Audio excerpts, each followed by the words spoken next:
Hey, what's up, guys? I'm Fred Warner, linebacker for the San Francisco 49ers. Abercrombie has the new suits you need, plus all the collared shirts to go with them. The Abercrombie & Fitch Collins suit is the only suit you'll ever need for any occasion. Available in slim, classic, and athletic. Pair with a collared classic. Go with a soft, easy-to-wear sweater polo or a comfortable long-sleeve shirt. With so many different fits and fabrics, you can make a look that's completely your own. Add the Abercrombie & Fitch Collins suit and new collared shirts to every occasion this season. Shop online or in store. Every cup of Nespresso coffee is an invitation to transform your morning routine into a ritual you can treasure each and every day. Using the Virtuo Pup, a simple touch of the button freshly brews bold aromas and a rich, velvety crema layer for delicious cafe-quality coffee at home. Whether you enjoy your coffee hot or over ice, every sip, every morning is unforgettable. Nothing tastes like Nespresso coffee. Visit Nespresso.com or our app to explore our full range of easy-to-use machines and coffees not found anywhere else. I can say to my new Samsung Galaxy S25 Ultra, hey, find a keto-friendly restaurant nearby and text it to Beth and Steve. And it does, without me lifting a finger. So I can get in more squats anywhere I can. 1, 2, 3. Will that be cash or credit? Credit. 4. Galaxy S25 Ultra, the AI companion that does the heavy lifting so you can do you. Get yours at Samsung.com. Compatible with select apps. Requires Google Gemini account. Results may vary based on input. Check responses for accuracy.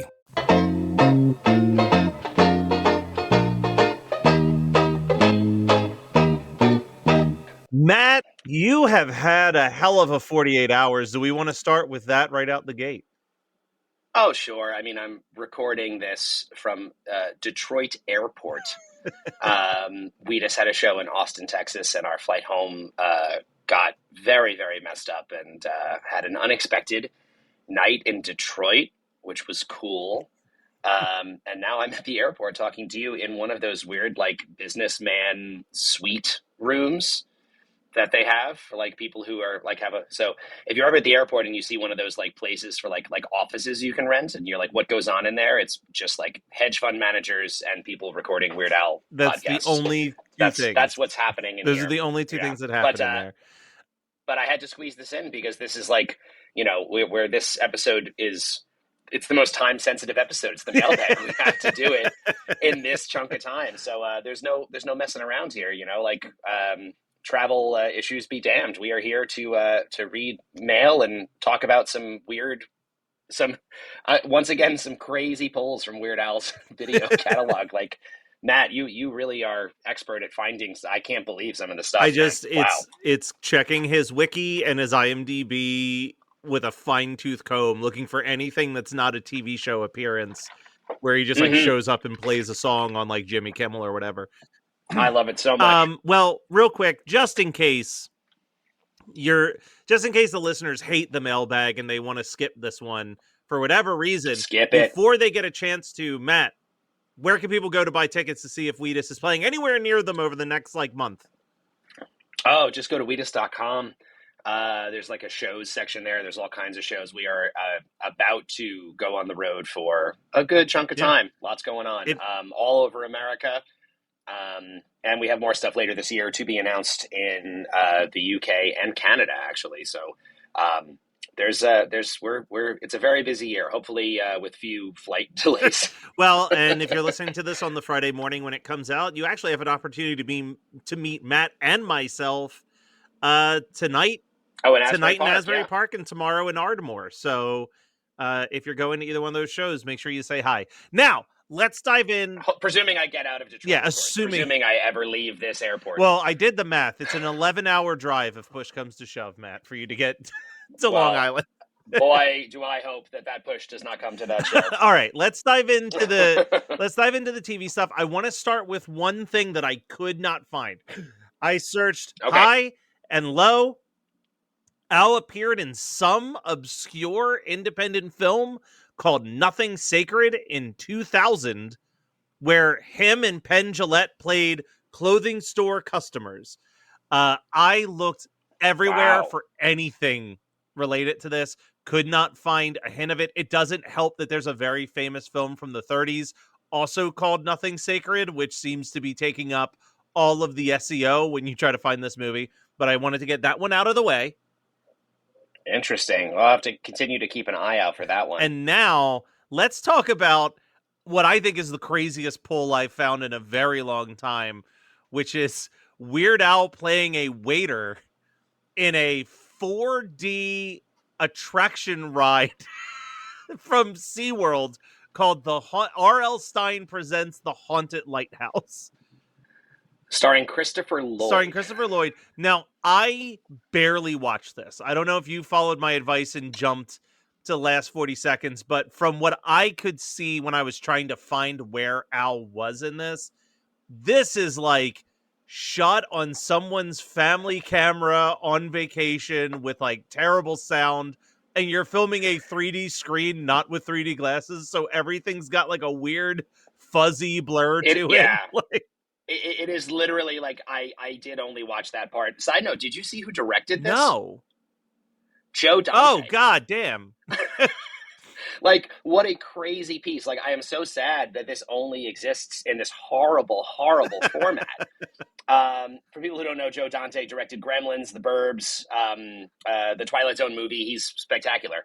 That's just a super couple, underrated movie. He did also Matinee from 1993 starring John Goodman. I have not seen that. Oh, you should see Matinee. It's not not horror like a lot of it, but it's literally about a kid growing up on an army base during the 50s when there was a constant threat of nuclear war, and John Goodman plays like a William Castle type director who's going to premiere his new movie about a person transforming into a giant human ant from nuclear exposure on the Navy base. And it's just like, but it's one of those like giant love letters to film. Like John Goodman gives these amazing monologues about like why he does what he does, because he wants people to like seeing films in the theaters and like giving them it's probably his his best made movie and his least known movie simultaneously. Well, maybe for least known it is in competition with Haunted Lighthouse 4D. It's true. But Matt, there's probably a good chance more people have seen Haunted Lighthouse 4D over like the 3 years that it was in the SeaWorlds. Like, yeah, exactly. A SeaWorld 4D attraction. And then the only thing I could really gather from it is there's this moment where, so again, it's because it's so badly shot and so blurry, like Al appeared, the number of times watching it, and every single person that appeared on screen, I was like, is that Al? Is that Al? Is that Al? And then finally I'm like, okay, that's definitely Al. There he is. I see him. And he opens like a box. He's like this very like timid sort of waiter guy, I guess. Yeah, he stutters out the word catfish. He's like, the catfish. Yes. Yeah, and then he takes the lid off of the tray, and the catfish just immediately sprays water out of its mouth. And of course, for the kids in this theater, it just sprays water at them, you know, a 4D like fun ride thing, and then it just ends. That's the end. The whole movie ends. Like the final, like the climax of this movie is Weird Al spraying children with like catfish. It was just so weird. I mean, fun to see him in it. I also noted, I didn't watch the whole thing, but apparently Michael McKean is also in this. So boy, SeaWorld really dropped some money on this little feature of theirs. And everybody loved it, as we know. Everybody loved it, and everyone still loves SeaWorld. Yep, no controversy there. Let's dive. Nope, none. Let's also dive into the block of animated appearances that Al made. And I say we start with the most famous one, The Simpsons. This is the first of 2 Simpsons appearances. We'll get to the other one when the time comes. But he appeared in the episode 3 Gays of the Condo. And this is where Homer leaves Marge and moves into like the gayborhood and is living with a bunch of other guys. And Marge is trying to win Homer's heart back with the only thing that she knows will work, which is Weird Al singing a parody about Homer and Marge, which we talked about this in like one of our first episodes because it's a Jack and Diane parody. Yes, which Al wanted to do for what became Buckingham Blues.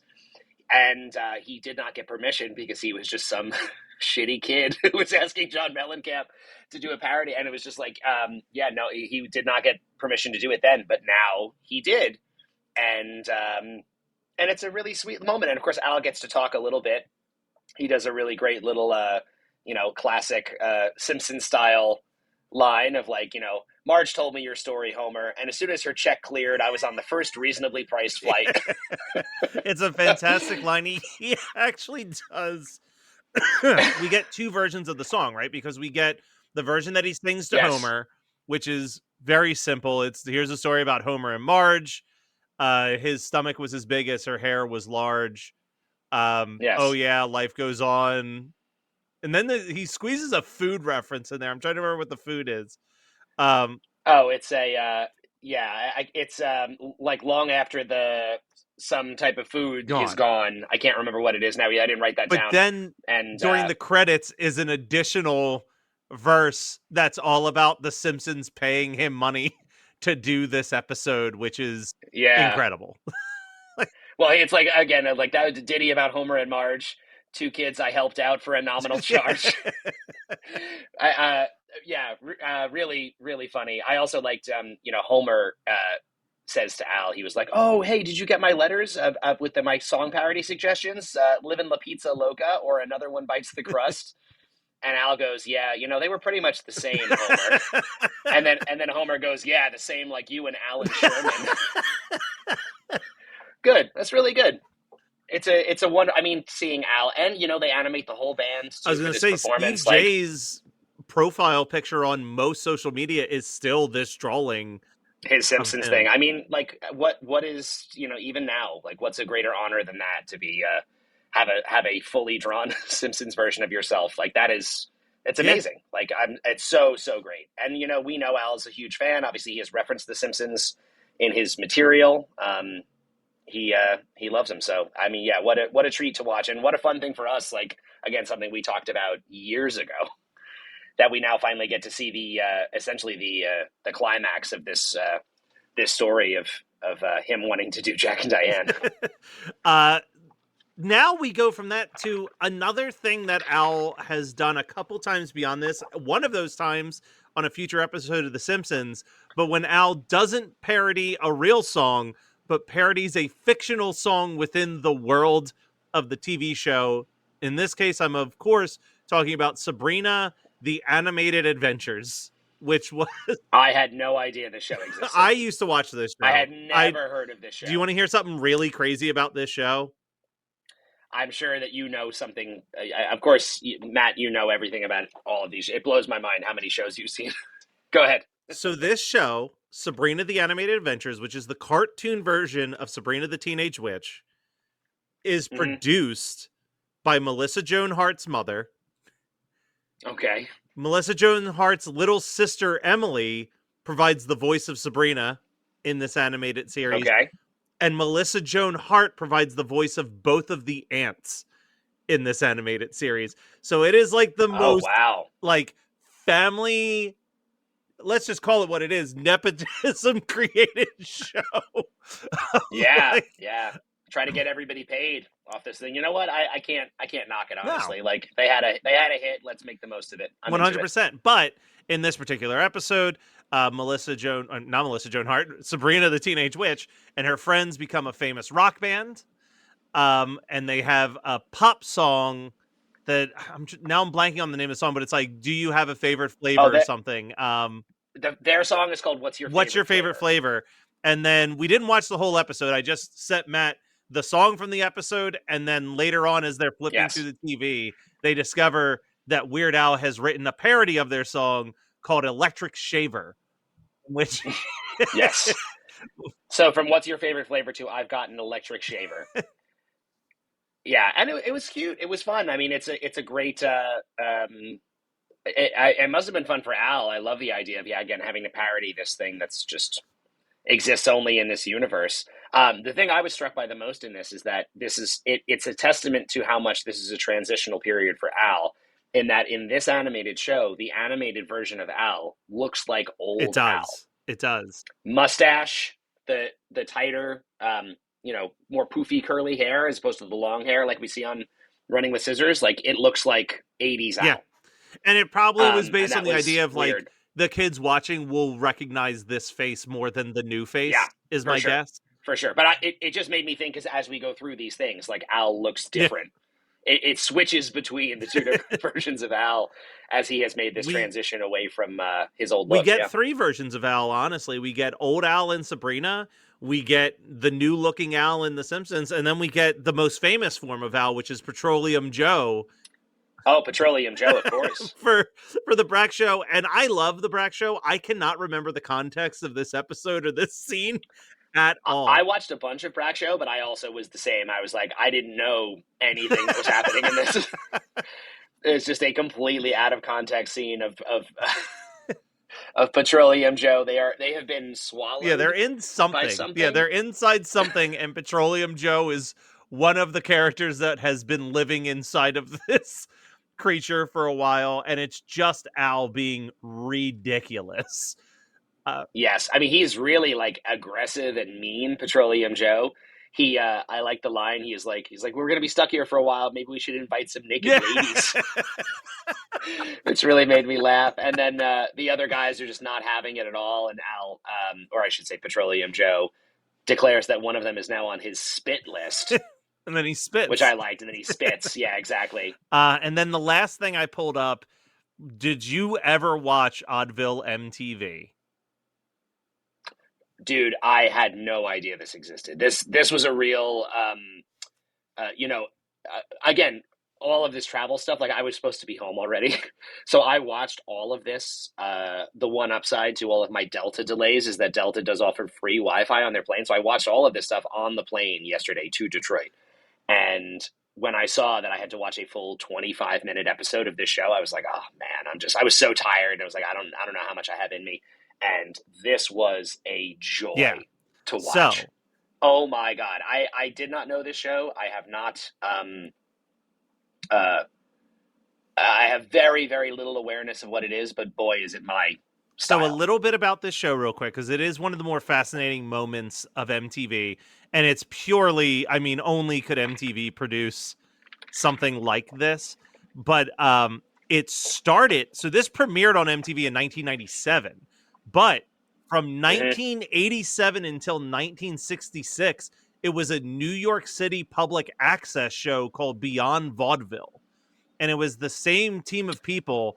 And all it was that they would bring in, like, for a lack of a better term, like sideshow freaks and like odd performers. And then in 1997, MTV purchased it. And the basic concept was you have a celebrity guest, you have a bunch of these featured performances and stunts or what have you, and then you close with a band. And like a few examples of some of the people that have been on here or performed on here was like Dougie Doug, Stephen Baldwin, Andy Dick. But the bands were like all over the place. Like early bands were like Tonic and Hanson, but then you also get like Kay's Choice, the Lemonheads, the Bloodhound Gang, like a lot of John Spencer Blues Explosion. Like this was like really where MTV was starting to put their like hard to define late 90s bands. Like I'm seeing like Ween performed on here, Fun Loving Criminals performed on here, the Rollins Band, like those bands that you couldn't quite put them into a specific genre anymore. And like grunge was over and pop music was like kind of taking over a bit more by 97. So this was like the weird home for it. As soon as you said Ween, I remember, I'm pretty sure I have seen the video clip of Ween playing on this show. Because there'd be like puppets and giant costumed characters dancing around and stuff. Yeah, I think there's a video I've seen of them performing Mutilated Lips on something that I was just like, oh, this is a bizarro. Because I remember people doing weird, freaky dancing like they do at the end of this episode with Gus Gus. Not the most famous of the bands that have played on Oddville US or Oddville MTV. No, certainly not. But boy, was it like, I mean, that just added to this entire thing. You know, Al comes out first in this episode and he just sits right down the thing that struck me the most about this was how it is so dry. Yeah. The humor of this show is so dry and there's no audience. So they are like cracking jokes to each other, kind of, but it's also just very, very straight and there's no laughter. Yeah. So it's a really like, it is a weird, uncomfortable, but for me, in the best possible way. The whole thing just plays so odd. So I had to watch a lot of Oddville in like 2021. I was doing a video for Geekscape that was like short-lived amazing shows from MTV. So I was like, I watched like Remote Control and stuff like that. And there is an episode to tie back to Weird Al without this episode specifically, it was their 9th episode, was Kevin Smith and Joey Lauren Adams on to promote Chasing Amy. And the first guest, the first performer that they sit there and watch is Benny Bell. Benny Bell comes out like basically dressed like Dr. Demento, like in the suit and the top hat with his little ukulele, and he sings the shaving cream song that everybody knows from Benny Bell. Jeez. And it's just like, but it was kind of one of those shows where like immediately following Benny Bell is the human pincushion, who like comes out and starts just sticking things into parts of his body. So like it was a wild show. But what did you think of Al's appearance as the guest judge of Oddville MTV? He was great. But I mean, it was also like to be honest, like I have the least to say about Al. Because he was fine, but he just sits down and he's doing his normal thing, and they're just talking about his career. He's making some like very gentle jokes. He puts his leg over his head, the classic sort of stuff. But then immediately, I liked he makes a joke about how he is, one of his hobbies is that he is the #1 collector of Weird Al memorabilia. And he's like, I actually have a sandwich that Al ate in 1983. And he's like, it's pretty cool. I found it in the trash. Nobody else has this. And I liked that bit a lot. That made me laugh. But then immediately it's just Al sitting on this couch watching, like a guy comes out who just starts eating hot dogs. Like he's like a competitive hot dog eater. And I have to say, he doesn't seem that good at it. I've seen people do that and they're great at it. And this guy really struggles to eat 5 hot dogs. Yeah. No, I mean, noted at one too. point he starts like gagging and honestly, some of the most funny comedy of the whole thing is the camera keeps cutting back to Al, and Al is just sitting on the couch looking horrified. Well, and I think that was the whole point of the show, was like, I remember watching like the Kevin Smith and Lauren Adams one, Joey Lauren Adams. Yeah. And like they did not know what to do or where to look. And I think part of the comedy of all of it is how like perfectly awkward your host of the show is. Like incredibly awkward. He has a co-host who literally just stares straight ahead and does not say or do anything. Yes. That hot dog eating man spends like probably a full 1 to 2 minutes in dead silence eating hot dogs, and the only sounds you can hear are the horrifying sounds of him trying to swallow this food. I mean, it is far out, man. Like it is really, really something. And then that's followed by a guy who says that he's a sumo wrestler in training, but then to show off his training, he just is stepping on stuff. Like he steps on grapes, and then he steps on a cake, and he steps on a gallon of milk, and it just explodes everywhere. It is a guy like performs Amazing Grace using a blade of grass. There's a woman who comes out, a Russian woman who just dances to techno music, and they try to like make the impression that she has invented this genre of dance, but it's not really anything other than her doing a sort of modern, like swaying her arms dance to this techno track. You know what it really, while I was watching it, I noted the thing that it reminded me of the most was the old Chris Gethard show. Okay. On public access, where he had an audience for that, so it was a little bit less stark than this, but it still felt like just the whole point of the show was showcasing these really eccentric, oddball people. It didn't even matter what they did. And then the last guy who just like, who said he has flexible lips, and he just like opened his mouth really wide and pulled his, like, so you could see his whole like jaw. I mean, but then people come out and they just show their talent. It was like a talent show. It was. They come out and they show their talent, and that takes like a second. And then they sit down and they're like, oh, so, is that cool? And he's like, yeah, it's great. And of course, all the people on it are generally very excited to meet Al. Yeah. And Al is just like, oh, yeah, cool. Thanks very much. And he's sort of trying to make jokes, but it's all so very sincere and very like, man, it was a trip, man. And this was one of the last episodes. This was a daily show for 1997. So it aired on a daily basis. It wasn't even a weekly show. And then this was like, yeah, I noted it said episode 60, I think it was that we watched. And it ended on episode 66, which was a Halloween special. Damn. So like Al was right at the tail end. The last band to ever perform on there, probably a band I feel like you would like, Teenage Fan Club was the final. Oh, I love Teenage Fan Club. I was never really a runner. The way I see running is a gift, especially when you have stage 4 cancer. I'm Anne. I'm running the Boston Marathon, presented by Bank of America.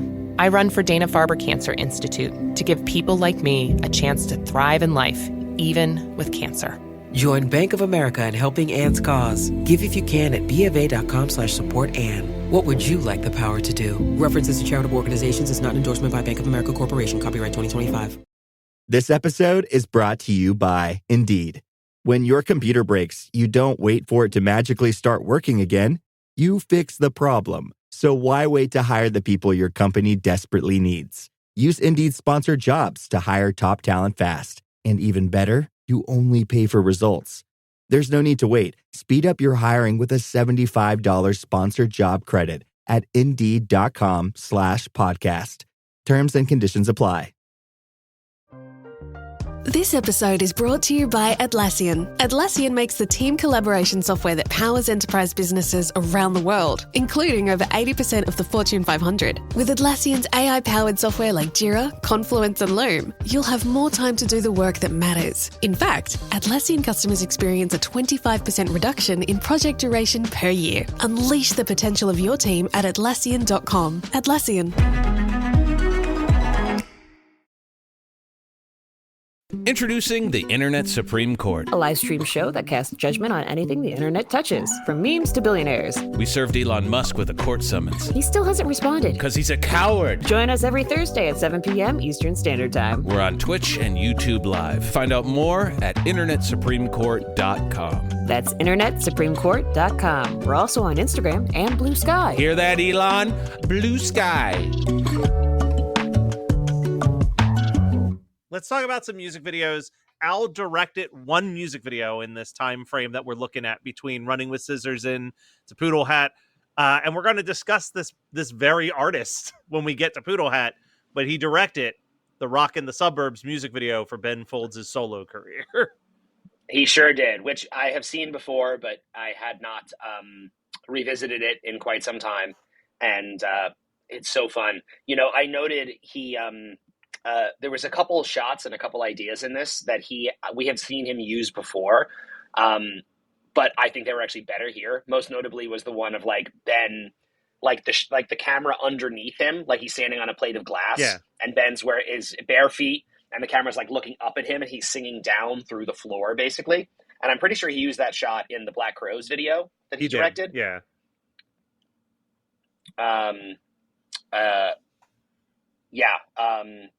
But no, it's a really fun video. I mean, this is like a real throwback for me. I told you that there was a second music video that I could not find anywhere. Do you remember the music video for Cake, Short Skirt, Long Jacket? Of course. Now, for those of you who aren't familiar with this video, it won a ton of awards for breakthrough music video concept because it was literally just someone handing headphones to random people and having them listen to the song and discuss it. And that's how they made the video. The video was so popular that they kept making city-specific versions of the video. And Al is in an LA-specific version of that video that was only broadcasted to the LA affiliates of MTV. Wow. I cannot find this crazy. anywhere. But But wait, so because you thought you sent it, did you get to see it at I some couldn't point, or find no? it You didn't anywhere. get It to was see it just, there either. was a list Oh of man. things where Al made an appearance, and it was cake, short skirt, long jacket, and then in parentheses, LA version. And when you look at the music video breakdown on the short skirt, long jacket, they talk about how there's about 18 versions of that video that they made for different specific cities to highlight people in that city. So I'm like, that is insane. Matt, I know that time is of the essence for you and a flight, so let's just rock it through some of these questions. We had two that came in, All good, all good. two that came in through Facebook, and they're pretty quick ones. First one is from Dave Mattingly, who asked, "Now that you know where the cell phone song comes from, would you put it on your private concert top 5?" I'm going to say no. That's a good question. I am also going to say no, unless. Wait, did we actually talk about this in the thing? Like, Yeah, you've unless seen it live. You've seen this performance live before, right? you know what? I actually don't think I have ever seen him do We All Have Cell Phones. I know it's been done a million times, but not on any of the shows I've seen. I'd have to double check my set list, but I don't think so. I'm going to say no. I feel pretty good about my draft. All right, and I do enjoy it, and I enjoy it even more knowing the origin. But yeah, no, I feel pretty good with my picks. And then the other Facebook question came from Ajax, who asked, "Could Wheatus ever drop a Weird Al covers album, deep cuts only, of course?" Could we just drop a Weird Al covers album? I mean, we could. Theoretically, you could do anything. Yeah, theoretically, we have the power to do so.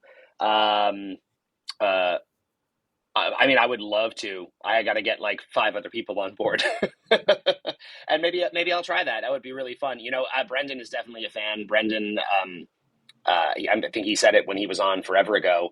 And it would absolutely count as a deep cut. He loves I'll Be Mellow When I'm Dead. That's like a favorite of his. So I could see, at the very least, maybe I could see if we can get a Wheatus cover of I'll Be Mellow When I'm Dead. That would be fun. Maybe a Wheatus EP, like 4 songs. An EP. Yeah. You know what? We're gonna. I'm gonna run this upstairs. See what comes back. Yeah, you got a flight from Detroit to converse with the other guys. There you go. Yeah. All right, so now some emailed questions. This one comes from Giraffe's Wings. I love people's pseudonyms. This is a long one, though. It says, "I'm writing in response to the Eddie Vedder episode. Part of the episode was about how good it is when young people discover cool old music. I teach 8th grade language arts, and one of my units revolves around music. 2 of the main assignments are album reviews students have to write, any album of their choice, and the second is a series of album explorations where they have to choose an album that they are unfamiliar with from a provided list, read a review of it, listen to it, and then write their response. For that exploration assignment, I currently have about 175 albums listed for them based on my own exploration of critically acclaimed music from the last 70 years, and charging students with finding new music is now my new favorite thing to do every year. I've been doing it since 2018, and all these years later, I have many, many, many students that still listen to the music that they discovered from taking my class. Some have found new favorite bands, gone to their concerts, and even started record collections just because they were forced to give something new a try. So it's cool to have a student after school say, whoa, Dolly Parton or Fleetwood Mac or YouTube or Weezer or the Foo Fighters, et cetera, is so good. It's interesting to note, however, that this unit is always the one I get the most resistance to. Although most students find something new that they really, really like, almost all of them are unhappy that they are being asked to listen to something new in the first place. I love having a list of new music to try, but some people really don't. But even then, it's so interesting to work with students around the topic. Currently have a student who's now obsessed with David Bowie and Kiss, and one obsessed with Fleetwood and Joni Mitchell. I bring my record player into the classroom during this unit, and the students ask if they can bring items from their own collection. And I've seen records from my students, including Taylor Swift, Led Zeppelin, Smashing Pumpkins, Radiohead, etc. It's wild to see what the students are really into. Actually, I brought the turntable back home at Thanksgiving, and one student asked if I could bring in a CD player, and then started supplying me with CDs to play, ranging from The Killers to Tool, and even more Frank Sinatra. I had an in-depth conversation with one of my students this year and ended up making him a long playlist of Weird Al originals, which I followed up with a 20-hour playlist of recommendations organized by how old I was when I discovered it. And last I knew, he was about halfway through the playlist. I will share one more anecdote because it's interesting, I think. But in 2020, 21 school year, I gave the assignment. I had to teach one of the students how to use Spotify because the way he listened to music at school was by carrying a portable tape recorder, not a Walkman, a giant portable tape recorder with him everywhere. I thought that was awesome. Wow. That's great. I love that. I mean, I totally get the idea of, like, I know there are some people who are very into being shown new things, and other people just like what they like and find it, like, like, leave me alone about that sort of stuff. But I am very much in that same camp. Like, as a record store dude, I was like, all I ever wanted to do was, like, listen to as many new, like, or different records as I possibly could.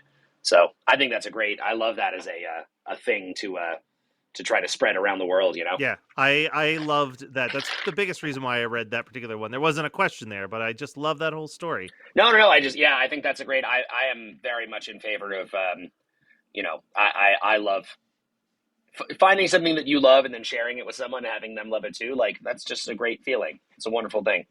That's one of the best things about music. I'm looking to see if we have any other questions. We have some emails that are very nice, but I'm looking for if there's anything that's asking us something specific. Let me jump into this one because I don't think we've ever read an email from Peter here. I'm trying to skip over. There's some people who email us every time, and since time is of the essence, I want to give the new voices a shot. So this is from Peter. Yeah, sorry guys, nothing personal. I'll make sure Matt will definitely forward me. I'll make sure that I read them all. Yes. I'm sorry we can't read through them all on the show, but it is a weird one today. So Peter said, hey, I just discovered your podcast a few months ago, and I've been ferociously listening to catch up. I absolutely love the way that you cover each one of Al's songs, and I've been making my own ranked list as I listen along. I'm finally almost caught up, so I'm excited to finally hear you guys talk about my first and favorite album, Running with Scissors. When you mentioned that in 1998 it was a little late for Eddie Vedder jokes, it brought to mind this Portlandia sketch from 2012, and he sent me a link to a Portlandia sketch that I totally forgot to watch. I've always wondered if there was some slight tinge of influence from Al's song that inspired the sketch. Probably not, but it's still a pretty fun connection. Of course, the punchline in this one isn't Alanis Morissette, but Annie DeFranco. Anyway, keep doing what you're doing. As a huge Weird Al fan, it's been great to learn a bunch of new facts and bits of trivia that I never knew, despite being a close and personal friend of Al for 25 plus years. And I just opened it up. The sketch is called Bad Tattoo with Eddie Vedder. So look that one up on Portlandia. I'm going to have to check that up. I with Eddie Vedder, I don't know if I know that. Yeah, I'm going to have to check that out. And actually, Peter wrote back again, this time about the Grapefruit Diet episode. He said, just listened to the Grapefruit Diet episode and enjoyed your discussion of swing music. I'm curious, Matt, as a fan of Five Iron Frenzy, were you at all familiar with their swing counterpart, the W's? And the answer to that question is yes. Yes, I am. Anyway, I was listening to the episode waiting for you to mention them and wondered if you had any thoughts on their music or if you were familiar with their songs. I feel like I'm one of the only dozen or so fans, and I'd be psyched to know that anyone else knows that they exist. And yeah, I love the W's, actually. This is a great time for me to quickly plug that I have a podcast now called Christian Cringe, where myself and Katie Hampton, who was a guest on this podcast in the past, go through all like old 90s and early 2000s Christian content, and there will be an episode on the two W's albums because they were something else. they were a weird band, but I love them. And then the last email that we got is from Damon. It's a lengthy one, so let me rock through this one, and then I am going to let you head home. But let's hope I've read this one, and I just think it's a beautiful story. He said, hey, guys, Nice. Running with Scissors is definitely the Weird Al album that means the most to me. Not because of the music, although it's a really solid record, but when it came out, I was in my third year of college as a music performance major. It was the first time I listened to Al's music as just music and realized how talented him and the band were. I loved it so much that I went to see him on that tour twice. I arrived super early for one of the shows, and like the fanboy that I am, I went on a search for the tour bus, hoping to bump into somebody. And I bumped into someone. Steve J was at the bus getting a guitar case from the bottom compartment. Oh. I approached him and said, "Are you Steve J?" He responded with, "Well, that's what they say I am anyway." Then he said he was going to play a little bit and invited me to come and sit with him. Let's say it was kind of surreal to just be sitting on a bench next to Steve J while he was playing classical pieces on an acoustic bass. The cool thing Wow. was we were talking less as a fan and a celebrity and more like two fellow musicians. I asked him about his music training, what type of rigs him and Jim use, how much the band has to rehearse before tour, his solo work, a paper that he had written on the theory of harmonic rhythm. And we also talked about my own personal music studies. And during that conversation, I mentioned that I love playing, but I hate practicing. And he looked at me, possibly the way a cow looks at an oncoming train, and and said something that I'll never forget. You shouldn't hate practicing. That should be just as much fun as playing. Some of my favorite music moments have been going to my music room in the evening and just practicing and getting so into it that I lost track of time and looked out the window to see that the sun was coming up. I never thought about it that way, and as a musician, I spend way more hours practicing than I do performing. If that became a chore, then I would lose the enjoyment of the majority of music time. And now every time I sit down to practice, I remember the words of Weird Al's bass player and try to find joy in every acid of playing. As a quick epilogue to my story, after the show, the band came out and talked to their fans. Steve even gave me one of his solo CDs, and eventually Al came out to say, "I'm really sorry, guys. I wish I could stay and talk, but we got to get to the next city. I appreciate you all. Thanks for coming." Everyone applauded, and he got onto the bus. What I'm trying to say is that band Al and his band are total class acts, and the music and comedy worlds are both very fortunate to have them. Sorry for the long email. Keep up the great work, and I can't wait until you get into Al's third decade. And to you, Mr. Matt Milligan, I hope you have a great tour.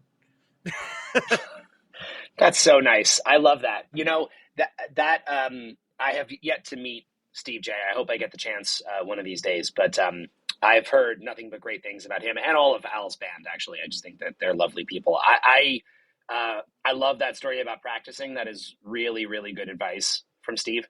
And also, you know, it's funny because I do get this a lot, and I feel like people will walk up to me and be nervous to say hi or something because there is this sense of like, I don't know, you play music and people see it as having something of a celebrity status, but really most people, especially when you're talking about band members, like we are pretty regular people with jobs. And we like, and to be honest, the other part of it is, you know, if you're Steve J or me, not to completely parallel the two, but it's like, most people at the show are not necessarily super interested in talking to you. So if someone wants to come talk to you, like, it's like, that's totally fine. Like we're just two dudes chatting. That's absolute, like, you know, there's no, what I'm trying to say is don't be intimidated, especially with just a musician. Like, go say hi. We're just dudes. Me and Steve J, just dudes. That should be your tagline. But that's great advice. And for anyone else, exactly. For anyone else listening, that is like, find a way to make practice fun. If you're a musician and you're interested in like getting more into it and getting better at it, find a way to make practicing really fun, because it should be, and it can be. There's no reason it shouldn't be. It doesn't have to be you playing scales. Well, you can find other ways to do these things. And if you can find joy in that, the next thing you know, you're going to be great without even really feeling like it was work. I heard a really great way to practice is to try to learn the entire discography of your favorite artist in order to play it for 12 straight hours on a live stream. I can barely recommend maybe if there's another event where no one's allowed to do anything, and you have a tremendous amount of free time on your hands, then maybe consider something like that. That was I have no regrets. Hey, if I hadn't done that, I wouldn't have. We would not be doing this podcast if not for that. That is 100%. So I'm very grateful that I'm very grateful that I did it, and it was really fun. Boy, it was an ass-kicking exercise. One of the hardest things I have ever done was that. No regrets. But proceed with caution. Well, let me just say, as we end this mailbag episode, I am excited to see you in Asbury Park and in Ardmore. I really hope I am too. Everyone goes to Wheatus.com and finds out when the shows are. If it's near you and there's tickets available, go. But it seems like there are already a lot of low ticket warnings happening across the United States. They are going faster than usual for us, which we are very grateful for. So if you're interested in going, I would recommend not waiting. I think a lot of these shows, if they're not already sold out, are going to sell out on the night. So definitely get tickets in advance if you can. And if you see me, come say hi and talk to me about Weird Al, because I would love to do that. Matt Kelly, before I go, because I know I do have to go, but do we want to We mentioned we did this only once before, an opportunity at the end of a decade. We have an opportunity to look at our rankings and maybe move something. Yep, and I know what I'm going to move.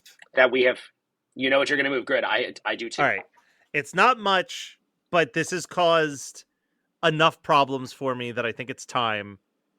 I'm moving Gotta Boogie. It is no longer my bottom song. Not Kelly. Are you just trying to make me feel No, good? I mean, I'm not moving it that high. I'm moving it up 2 spots between Calling In Sick and Traffic Jam. And the reason for that is that I just truly in my heart believe that Buckingham Blues is a way worse song than Gotta Boogie. In every way possible. And the longer that we went on doing this show and the more that I'm like, Al doesn't have that many misses, that like Gotta Boogie being at the very bottom just felt insincere at that point. That's fair. I mean, I am, it's funny. It's really funny that you moved Gotta Boogie because I actually considered moving it up further on mine. I have it, it's not super high, but I have it way higher than you. I still have it way higher than you have it. I think that song, I know that song actually pops up a lot on lists of people's least favorite, but I have a real soft spot for that track. We've talked about it. Go back and listen to the Gotta Boogie episode and I'll defend that song. But that makes me happy. That's a good feeling one. And you know what? I am also going to do a move up here. It's another one that I definitely think I liked more than you. But I'm going to move it. It got pushed down a little bit, and I actually feel like it should go up higher again. So I am going to move This Is the Life up. It's currently at 29 on my list, and I'm going to move it up to what will now be 22. So just below You Make Me and just above Germs. Okay, not bad. I think I liked This Is the Life, the song. It was the video. The video, I know, was the thing we were divided on. Yeah, because I have This Is the Life in my top 10 original songs. You do have? Okay, yeah, there you go. So I was wrong about that. It's the video thing that we were disagreed on. But I really love that track, and it just gets, like we say, like as we talk about these and you get really excited about them, it's easy for things that you love to get pushed down on the rankings as we fill up the top. Yeah. And I just saw that in my almost at number 30. And I was like, no, it's just, that is one of the more charming and unique originals Al has ever done, I think. And I want to make sure that gets proper placement. So I'm moving that up, 8 spots. Yes. Well, Matt, it's crazy because I'm going to see you for 2 days, and then I probably won't see your face again until May. But listeners, don't worry. Next week, we're diving into Poodle Hat because we were prepared, and we recorded way in advance. So yes, we don't have to record more today in this airport minute suites. That being said, keep that in mind if we say things and time and history happen around us over the next 2 months. We have no clue what we talked about in those episodes. I don't know. We might. I've already forgotten, but I can't. You know what? I'm going to be on the tour bus re-listening to the stuff we talked about. I'm just saying, who knows? We may have praised somebody, and then like between now and May, something awful comes out about that person. God, so yes, just remember everything was recorded in dangerous. February and early March. I assume everyone still likes Elon Musk. Yeah, right? no question. All right, Matt, you're the best. Love you. Get home, please. I'm going to try to get home. I'm trying so hard. I'll see you guys soon.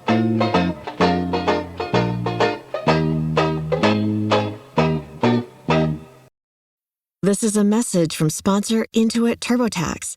Taxes was getting frustrated by your forms. Now, Taxes is uploading your forms with a snap, and a TurboTax expert will do your taxes for you. One who's backed by the latest tech, which cross-checks millions of data points for absolute accuracy, all of which makes it easy for you to get the most money back, guaranteed.